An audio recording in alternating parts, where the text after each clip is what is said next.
রামায়ণের কাহিনী আমাদের প্রত্যেকের জানা, তবে আমরা যতটা জানি তার চেয়ে বেশি আরো কিছু তথ্য রয়েছে যা নিয়ে বিশেষ আলোচনা হয় না। রামায়ণে সীতা অপহরণের পর রাম ও সীতাকে 14 বছর আলাদা থাকতে হয়েছিল। 14 বছর পর অযোধ্যায় ফিরেও খুব বেশি দিন একসঙ্গে থাকতে পারেননি তারা। এক ধোপার কথায় সীতাকে একাই বনবাসে পাঠানো হয়। কিন্তু কেন রাম সীতাকে এই বিরহ বেদনা সহ্য করতে হয়েছিল তা কি জানেন?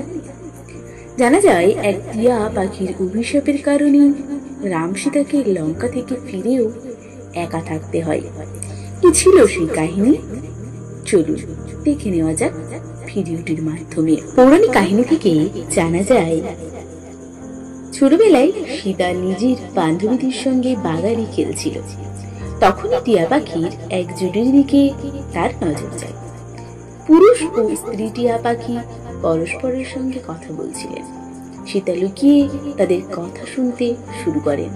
তারা বলছিল যে ভবিষ্যতে রাম নামক এক প্রভাবশালী রাজা হবে, যার বিয়ে হবে সীতা নামক এক সুন্দর যুবরানীর সঙ্গে। সীতা তাদের জিজ্ঞেস করলেন, এসব তারা কিভাবে জানলো? তখন টিয়া পাখির জুটি সীতাকে জানায় যে মহর্ষি বাল্মীকি তাদের সবকিছু বলেছেন। তখন সীতা জানান যে যুবরানীর কথা তারা বলছে তিনি সেই সীতা। এই কথা শুনে টিয়া পাখির জুটি ভয় পেয়ে যায়। বলে যে তারা উড়ে অনেক দূরে চলে যাবে ও কখনো ফিরে আসবে না। কিন্তু সীতা তাদের পথ আটকে বলেন যে তিনি নিজের সঙ্গেই তাদের রাখবেন। তখন টিয়া পাখি বলে যে তারা স্বাধীন, কোনো খাঁচায় বন্দী হয়ে থাকতে পারবে না। সীতা স্পষ্ট জানিয়ে দেন যে তিনি তাদের কাছে থেকে আরো কাহিনী শুনতে চান। টিয়া জুটির কাকুতি মিনতিতেও মন গলে না সীতার। অবশ্যই সীতা বলেন যে তিনি পুরুষ টিয়া পাখিকে মুক্ত করতে রাজি, কিন্তু স্ত্রী টিয়াকে নিজের কাছে রাখবেন তিনি।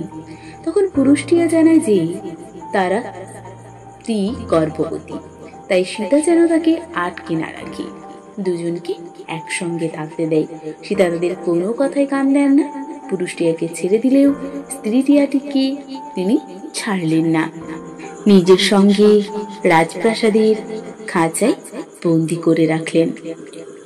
স্ত্রীর বিরহ সহ্য করতে না পেরে সেই টিয়া সীতাকে অভিশাপ দেয় যে ভাবে সে আজ জীবনসঙ্গীর বিরহ বেদনা সহ্য করছে, ঠিক সেভাবেই সীতাকেও একদিন স্বামীর বিরহ সহ্য করতে হবে।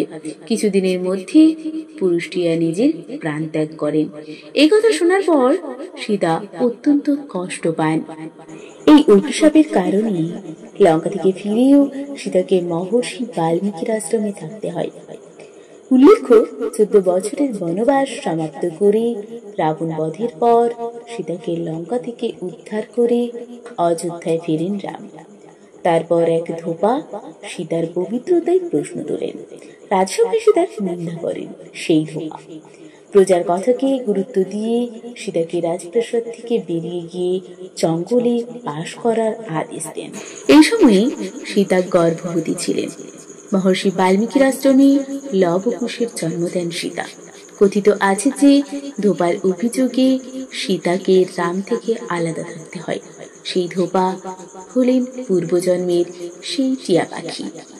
নমস্কার। ভিডিওটা ভালো লাগলে লাইক, কমেন্ট, শেয়ার করবে। চ্যানেলে নতুন হলে অবশ্যই চ্যানেলটাকে সাবস্ক্রাইব করে রাখবে। ধন্যবাদ।